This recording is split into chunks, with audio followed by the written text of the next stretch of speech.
श्रीमद् भगवद गीता अध्याय 5 श्लोक 1, 2, 3। आज हम 3 श्लोकों पे एक साथ बात करेंगे, ठीक है। तो आज देखते हैं कि अध्याय 5 क्या है और इसमें अर्जुन कृष्ण से क्या कहते हैं और कृष्ण अर्जुन को क्या समझाते हैं। ये है संन्यास योग, ठीक है। अभी तक हमने क्या सीखा? सांख्य योग, कर्म योग, ज्ञान योग, अब है संन्यास योग। तो अब बात करेंगे हम संन्यास योग की, ये क्या है, ठीक है।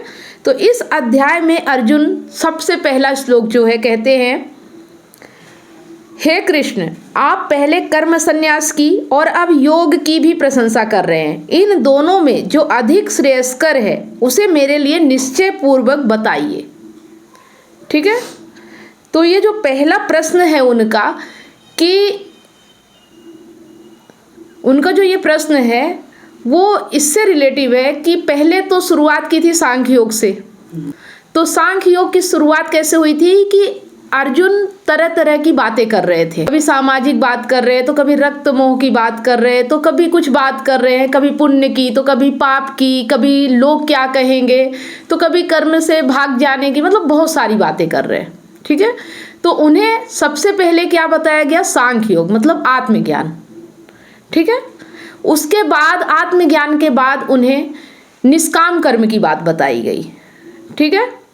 और निष्काम कर्म के बाद उन्हें कर्म की बात बताई गई कि ऐसा कर्म जो बिना किए होता है, कर्म योग की बात बताई कि जहां हम सिर्फ माध्यम होते हैं, ठीक है।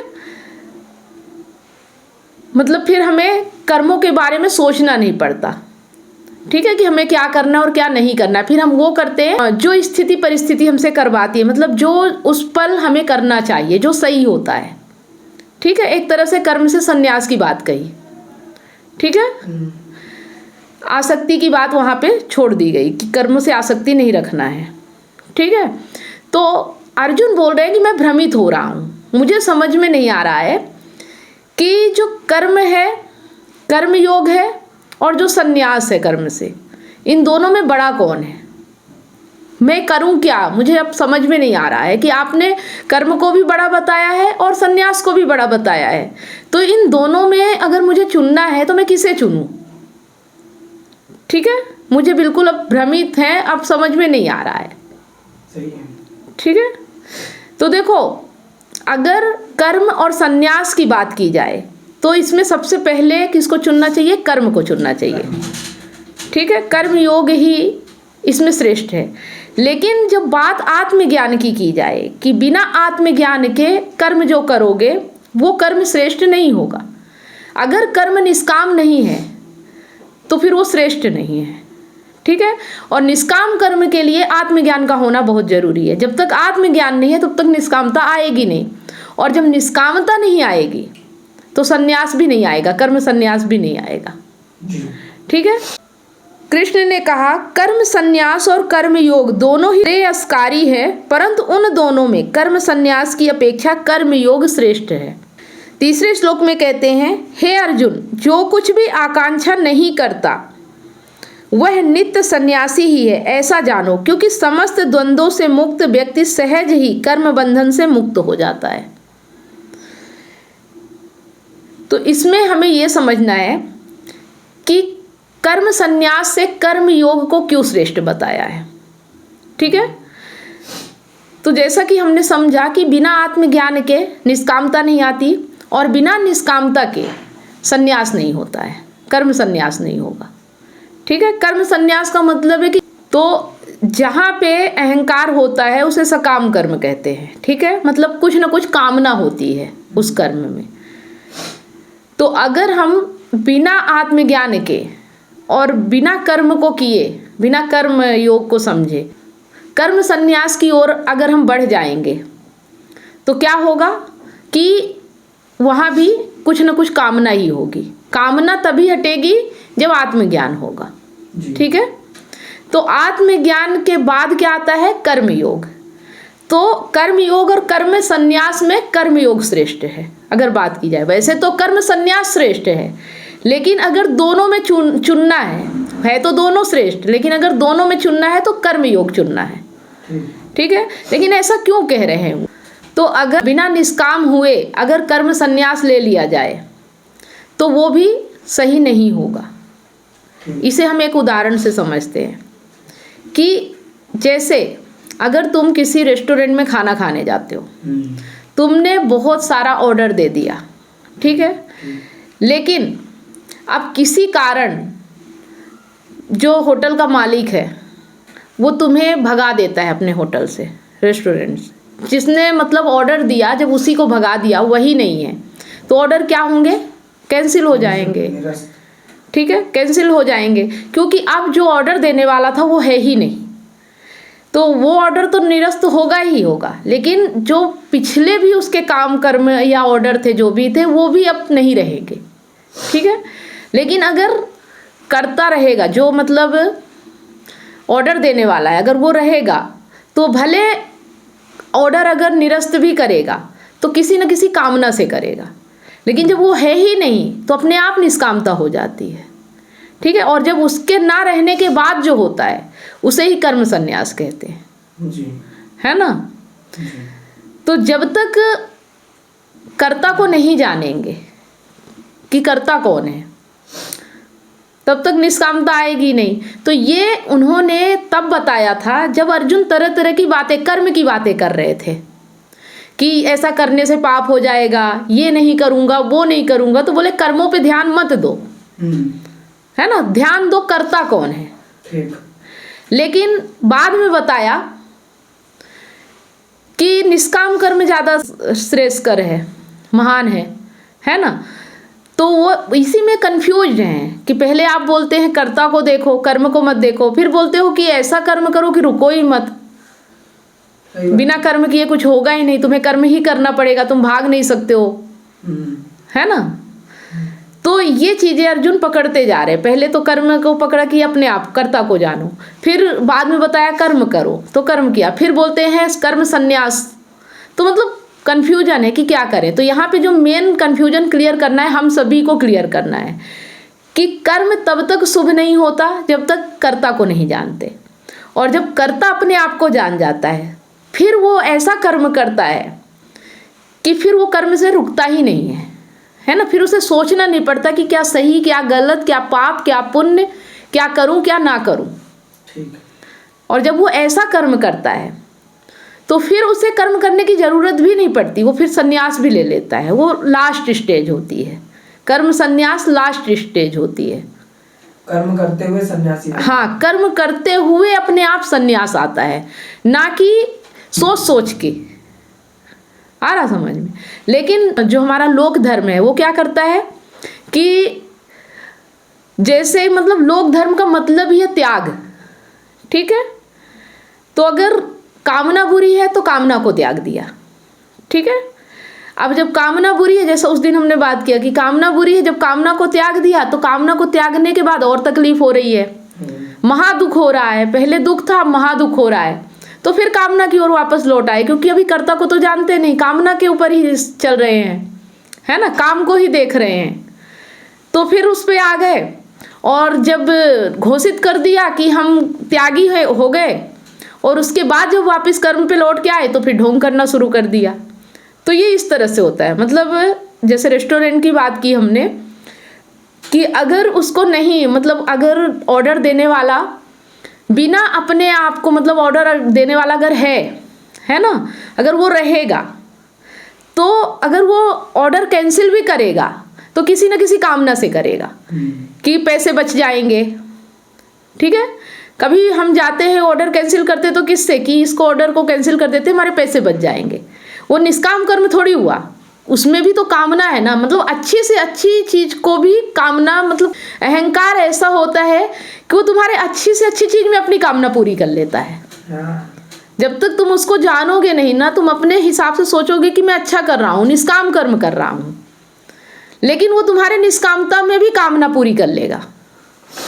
जी, समझ गया। आ रहा समझ में। मतलब अगर कोई कुत्ते बिल्ली पाल के ये सोच रहा है कि मैं अच्छा काम कर रहा हूँ, तो वो अहंकार है जो कि अच्छे से अच्छे काम में भी अपनी कामना पूरी कर लेता है। जब तक करता है तब तक उसकी कामना है, और वो हर काम में अपनी कामना पूरी करेगा। पर अगर वो व्यक्ति ये बोलता है कि मैंने इनको मरते से बचाया या मरते हुए देखा, इसलिए मेरे को करुणा आ गई अंदर, इसलिए मैंने बचाया, तो क्या वहां पे अहंकार अपनी कामना पूरा कर रहा है? देखो, जब तक तुम अपने आप को नहीं जानते, तुम खुद एक बंधन में हो और तुम ये नहीं देख पा रहे हो कि मैं भी उसी तरह जीव हूँ और मैं अपने आप को बंधन में हूँ, मैं अपने आप को मुक्त नहीं कर पा रहा, तो दूसरों को कैसे मुक्त बना सकता हूँ? नहीं, वो मुक्त नहीं बना रहा है, वो जान बचा रहा है, अगर मतलब करुणा भाव से। तो ये तो एक तरह से वो है ना कि अहंकार अपने आप को संतुष्ट कर रहा है कि मैं महान हूँ, अपनी ही महानता बता रहा ना अहंकार, कि मैं आत्मा हूँ, मैं सत्य हूँ, मैं महान हूँ। कह कौन रहा है? अहंकार। पर महान तो 4 लोगों की नजरों में बनने के लिए वो अहंकार करता है ना, खुद की नजरों में बनने के लिए भी अहंकार खुद की नजरों में भी महान बनता है, वो तुम्हें भी धोखा दे देता है। अच्छा, तभी तो वो बचा रहता है ना। अगर वो खुद की नजरों में ना, सबसे ज्यादा तो खुद को ही धोखा देता है, दूसरों को तो बाद में धोखा देता है, सबसे पहले तो वो अपने आप को ही धोखा देता है। हम दूसरों को धोखा दें या ना दें, हम अपने आप को ही दिन भर धोखा देते हैं, हमें ही नहीं पता होता कि हम जो कर रहे हैं हम अपने आप को धोखा दे रहे हैं, है ना। और अगर कोई व्यक्ति आजाद है और उसके बाद वो 2 कुत्तों की मदद कर रहा है और बाकी कुत्ते मर रहे हैं, जी रहे हैं, उसको उससे फर्क नहीं पड़ रहा है, तो फिर वो व्यक्ति क्या कर रहा है? देखो, ये सब बातें मत करो, इससे कोई फर्क नहीं पड़ता, है ना। जो व्यक्ति अपने आप को जान जाता है ना, निष्काम हो जाता है, मतलब आत्मज्ञान जिसे हो जाता है, फिर उसे फर्क नहीं पड़ता कौन क्या कह रहा है, वो कितनों की मदद कर रहा है, क्या उससे सहज अपने आप कर्म होने लगता है। फिर वहाँ सोचने की जैसी कोई चीज नहीं रह जाती है। जैसे कि एक तिनका है, तिनका नदी में बह रहा है, अब नदी के बहाव के कारण वो बह रहा है, अपने आप उसकी कोई वो नहीं है कि वो खुद बह रहा है, वो ये नहीं कहता कि मैं बह रहा हूँ, नदी उसे जहाँ ले जाएगी, जितना दूर ले जाएगी उतना दूर हो जाएगा। तो संसार में एक बहाव होता है, ये प्रकृति है, हम तो सिर्फ माध्यम मात्र है ना, हम करता नहीं है, लेकिन ये भ्रम है कि हम करता है। और जब हम ये समझ जाते हैं कि हम करता नहीं है, उसके बाद जो होता है वो प्रकृति के कारण होता है, बहाव में होता है, स्थिति सापेक्ष होता है, जैसी स्थिति होगी वैसा कर्म होगा। फिर सोचना नहीं पड़ता है ना। ये नहीं सोचना पड़ता कि इसको करूंगा तो मुझे क्या मिलेगा, या इसको नहीं करूंगा तो दुख तकलीफ, ये कुछ नहीं, उसके सामने जो आता है जैसा होता है उसे वो कर्म उस तरह से करता चला जाता है। मतलब एक तरह से तो वो कुछ भी करता नहीं है, क्योंकि वो करता है ही नहीं, है ना, वो करने वाला कोई नहीं है। लेकिन एक तरफ से वो ऐसा कर्म करता है कि फिर उसे रुकता ही नहीं है, वो इतना कर्म करता है कि शायद कोई जो बोलता है कि मैं करता हूँ वो भी नहीं कर पाएगा उतना कर्म जी। समझ गए? मतलब आत्मज्ञान होना पहले बहुत जरूरी है। 3 चीजों में आत्मज्ञान बड़ा है, आत्मज्ञान, निष्काम कर्म और फिर कर्म संन्यास। लेकिन अगर निष्काम कर्म और कर्म संन्यास की बात की जाए तो निष्काम कर्म सबसे पहले, ठीक है। तो अर्जुन यही पूछ रहे हैं कि निष्काम कर्म और कर्म संन्यास में मैं भ्रमित हूं कि मैं क्या करूं, मुझे समझ में नहीं आ रहा है। तो कृष्ण कह रहे हैं कि बिना निष्काम हुए तुम कर्म संन्यास नहीं कर सकते हो, तो सबसे पहले निष्काम कर्म, ठीक है, निष्काम कर्म बड़ा है। फिर जो कुछ भी आकांक्षा नहीं करता वह नित्य सन्यासी ही है, मतलब कुछ आकांक्षा नहीं, कुछ इच्छा नहीं, ठीक है। क्योंकि समस्त द्वंद्वों से मुक्त व्यक्ति सहज ही कर्म बंधन से मुक्त हो जाता है। अभी पिछले श्लोक में अध्याय 4 में हमने कर्म बंधन से मुक्त की बात कही थी, है ना, उसी को बोलते कर्म संन्यास, ठीक है, बंधनों से मुक्त हो जाना। तो उनका कहना है कि जो कर्म करेगा वो तो बंधन में रहेगा ही, तो इससे अच्छा है कर्म संन्यास कर ले। लेकिन कर्म संन्यास अगर तुम बिना अपने आप को जाने, बिना निष्कामता के आ रहा है तो फिर वो ढोंग हो जाएगा। मतलब हमारे लोक धर्म में ज्यादातर यही होता है, कर्म संन्यास ले लेना, है ना, निष्काम कर्म नहीं करते, कर्म संन्यास पहले आ जाता है, ना आत्मज्ञान ना निष्काम कर्म, सिर्फ कर्म संन्यास। सन्यासी क्या करते हैं, कर्म को त्याग देते हैं, कर्मों से संन्यास ले लेते हैं और फिर वही ढोंगी और पाखंडी बन के बाहर आते हैं, सही बात है, ठीक है। तो हमें ऐसा नहीं करना है, हमें अपने आप को जानना है और फिर निष्काम कर्म करना है और सहज ही कर्म संन्यास हो जाता है, फिर कुछ सोचना नहीं पड़ता। प्रकृति के हवाले कर दो, प्रकृतिस्थ हो जाओ, अपने आप को छोड़ दो। ब्रह्मांड सब कुछ कर रहा है, हम करने वाले कोई नहीं होते। ये जो भी हमारे साथ हो रहा है सब पूरा ब्रह्मांड प्रकृति कर रही है। पर ये अहंकार जो बीच में आके कह रहा है कि मैं करता हूँ, क्योंकि जैसे कि तुम्हारा एक चश्मा यहाँ रखा हुआ है, ठीक है। अब तुम कमरे से बाहर चले गए, तुम यहाँ रख के गए, बिस्तर पे रख के गए। अब कोई चूहा है यहाँ, कोई कुछ है, उसने उठा के तुम्हारा चश्मा थोड़ा दूर रख दिया या कहीं नीचे गिरा दिया। तुम आते हो तो देखते हो तुमने यहाँ रखा था, वो तो वहाँ गिरा है, तो तुम अपने आप में ही भ्रमित हो जाओगे, सोचोगे मैंने ही किया है, क्योंकि है तो कोई नहीं कमरे के अंदर, शायद मैं ही यहाँ रख के चला गया हूँ। होता है ना ऐसा। तो मतलब जहाँ हमें कुछ समझ में नहीं आता, जहाँ हमें ये नहीं पता कि कौन करता है, प्रकृति को तो हम समझ ही नहीं पा रहे हैं, ब्रह्मांड हम देख नहीं पा रहे हैं, तो हमें लगता है कि कोई और नहीं है तो मैं ही हूँ, मैं ही करता हूँ, मैं ही सब कुछ कर रहा हूँ। ठीक है, इसी को बोलते हैं अहम का होना, कि अहम अपने आप को कर्ता मान लेता है, जबकि वो है नहीं। वो ये नहीं समझ रहा है कि वो भी प्रकृति का एक तत्व है, जिस तरह सब कुछ हो रहा है उस तरह वो भी है, लेकिन वो बोलता है कि मैंने सब कुछ किया है। ठीक है ना। और आत्मज्ञान इसी चीज को उजागर कर देता है कि तुम कुछ नहीं हो, तुम करता नहीं हो, सब कुछ अपने आप हो रहा है, तुम अगर नहीं भी कर रहे तो भी हो रहा है। और इस चीज को समझ जाने मात्र से वो अपने आप में निष्काम कर्म हो जाता है। फिर वहां से कर्ता हट जाता है, अहंकार हट जाता है, अहंकार दृष्टा बन जाता है। वो फिर देखने लगता है कि जब मेरे करने से नहीं हो रहा है तो अब मैं देखूंगा, दृष्टा बन जाता है ना। और जब वो दृष्टा बन जाता है, निष्कामता आती है, तो अपने आप कर्म संन्यास, मतलब अपने आप कर्म से आकांक्षा हटती जाती है, इच्छा खत्म होती जाती है, फिर अपने आप कर्म संन्यास होने लगता है। मतलब वो त्याग नहीं होता, संन्यास हो जाता है, मतलब फिर इच्छा ही खत्म हो जाती है, वो सहज रूप से होने लगता है। ठीक है, तो इस श्लोक का अर्थ बहुत अच्छे से समझ में आ गया होगा कि अर्जुन पूछ रहे हैं कि कर्म योग और कर्म संन्यास में मैं किसे चुनूं, मुझे समझ में नहीं आ रहा है। वो तो चाह ही रहे हैं कि मैं भाग जाऊं, सन्यासी बन जाऊं, युद्ध छोड़ दूं, युद्ध न लड़ना पड़े मुझे, लेकिन कृष्ण कह रहे हैं कि युद्ध करो, उठो युद्ध करो। ठीक है, आ रहा समझ में? सही है। मतलब अर्जुन बिना कर्म को, बिना निष्काम कर्म को किए सोचते हैं कि मैं सन्यासी बन जाऊं, सब कर्म छोड़ के मैं सन्यास ले लूं। इसलिए उन्हें समझाना पड़ रहा है कि नहीं, अभी सन्यास नहीं लेना है, अभी अपने आप को जानो। और ये जो तुम परेशानियां बता रहे हो, जो ये समाज और पाप पुण्य और लोक धर्म, इन सब चीज़ों की तुम बातें कर रहे हो, इनको समझो और जानो जी। है ना। मतलब कर्म में ऐसा कुछ नहीं है कि जो तुम्हें पाप लगेगा।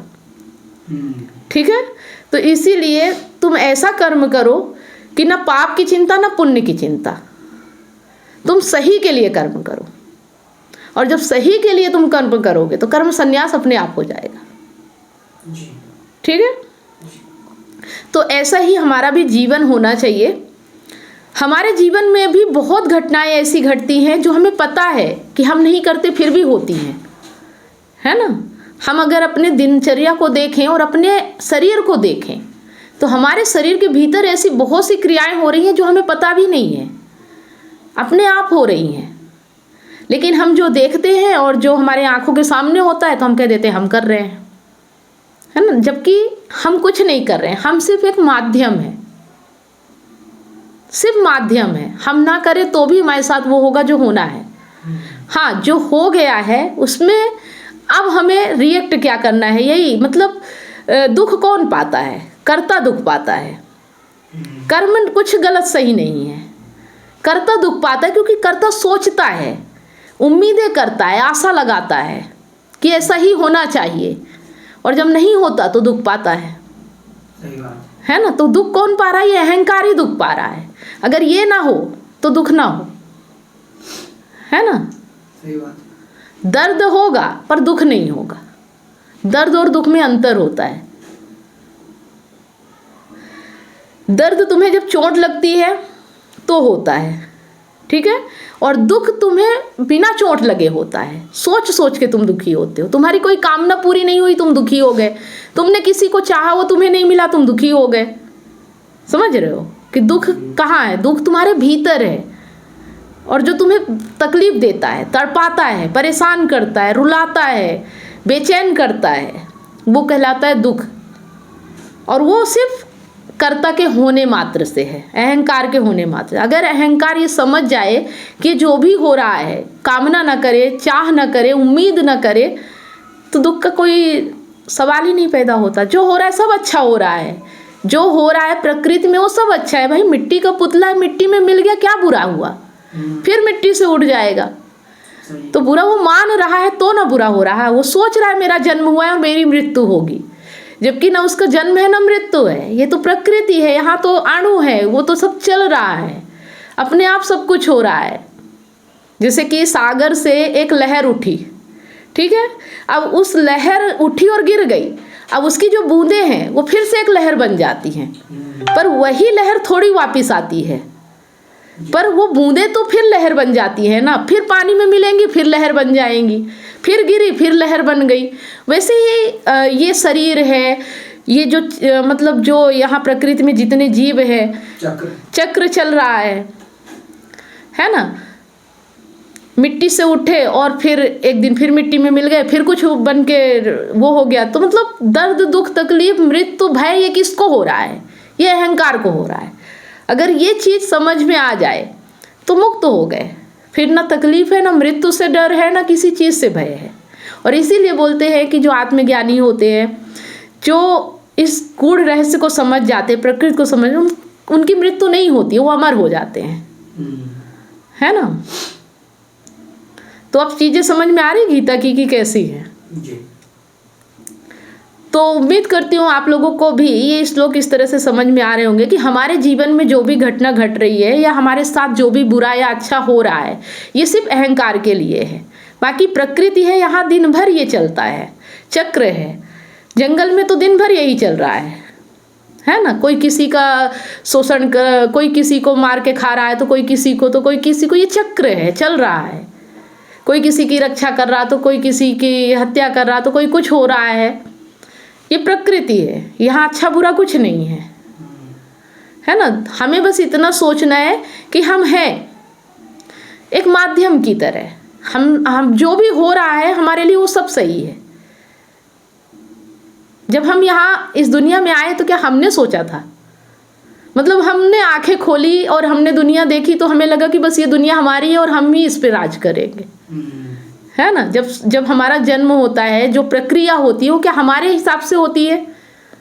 नहीं होती। हमारे चाहने से होती है। हमने चाहा था क्या? तब तो हमें पता ही नहीं था कि हम कहाँ है, कौन है ना। और जैसे ही हम इस मतलब चेतना आई हमारे शरीर में, वैसे ही उठ के हम कह देते हैं मैंने किया, मैं हूँ। बस ये मैं हूँ जहाँ बोला वही उसी की मृत्यु होती है और उसी का जन्म होता है, नहीं तो कुछ नहीं है। हम मतलब जब गर्भ में होते हैं उसके पहले भी हम थे, गर्भ में थे, और मृत्यु के बाद भी हम हैं। कभी किसी चीज़ का मृत्यु होती ही नहीं है, मृत्यु जैसा कोई चीज़ ही नहीं है।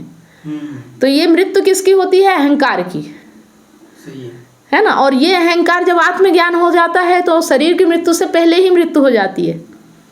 तो फिर ना उसके लिए मृत्यु ना जन्म, कोई चीज़ मायने नहीं रखती है। सही बात है, ठीक है। तो इतना सब कुछ हम समझते हुए भी हमारे भीतर डर होता है कि हम नहीं करेंगे तो नहीं होगा। जिस दिन इस डर से मुक्ति पा गए उसी को आत्मज्ञान कहते हैं, है ना। जितने भी हमारे जीवन में डर है, भय है, लालच है, क्रोध है, जो भी आ रहा है, इन सब से मुक्त होने का नाम ही आत्मज्ञान है और कुछ नहीं है। जैसे जैसे हम समझते जाएंगे जीवन को, प्रकृति को, अपने आप को, वैसे वैसे हमारे जीवन की सारी तकलीफ़ें कम होती जाती हैं। हम दोष देते हैं कि सामने वाले ने हमारा बुरा कर दिया, हमारे साथ जो व्यक्ति है उसके कारण हम दुखी हैं। तो ये सब चीज़ें जब समझ में आती हैं ना, तो फिर हमें लगता है कि इस प्रकृति में जो कुछ भी है, कोई भी हमारे लिए दुख का कारण नहीं है या सुख का कारण नहीं है। ये दुख और सुख, धूप, छाँव, सूर्य, चंद्रमा, ये सब प्रकृति है ना। और यहाँ सब हो रहा है, अपने आप हो रहा है, एक चक्र है और चल रहा है। हम भी उसी चक्र का हिस्सा है, मतलब हम कोई स्पेशल नहीं है, हम भी उसी चक्र का हिस्सा है। बस थोड़ी सी स्पेशलिटी है हमारे पास कि हम समझ सके, सही बात। हमें आत्मज्ञान हो सके, अपना ज्ञान हो सके, है ना। तो बाकी जीवों में ये स्पेशलिटी नहीं होती है कि वो अपने आप को समझ सके, तो उनमें ये भ्रम भी नहीं होता कि मैंने सब कुछ किया, है ना। ये जो क्वालिटी हमारे अंदर है वही हमारे दुख का कारण भी है ना। एक तरह से खूबी भी है, एक तरह से दुख का कारण भी है। और जो समझ गया उसके लिए खुशी का माध्यम है, और जो नहीं समझा उसके लिए घोर नरक का। ठीक है जी। तो इस श्लोक को यहीं पे समाप्त करते हैं, मिलते हैं फिर नेक्स्ट श्लोक में। आज के लिए बस इतना ही। कुछ अगर आप लोगों को समझ में आ रहा है और कोई अगर सवाल है तो कमेंट के माध्यम से ज़रूर बताएं। वीडियो अच्छा लगा तो लाइक करें, ज़्यादा से ज़्यादा इसे शेयर करें। मिलते हैं नेक्स्ट श्लोक में, तब तक आप सभी लोगों को वीडियो अंत तक देखने के लिए बहुत बहुत धन्यवाद।